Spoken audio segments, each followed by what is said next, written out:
சித்தர் பூமியாய் சிவலயம் காட்டும் அண்ணாமலையே போற்றி. சிவ ஓம் நம சிவாய. பக்தர் நெஞ்சினை சிவமயமாக்கும் சிவபெருமானே போற்றி. ஹர ஓம் நம சிவாய.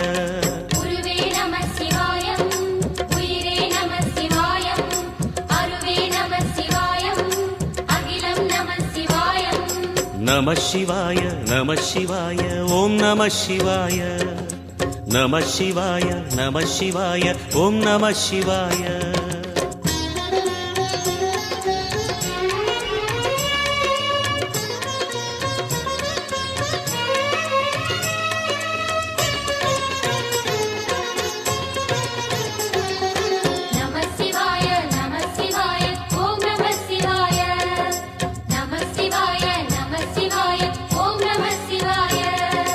அன்னை உமைக்கு இடமாய் உடலில் ஆலை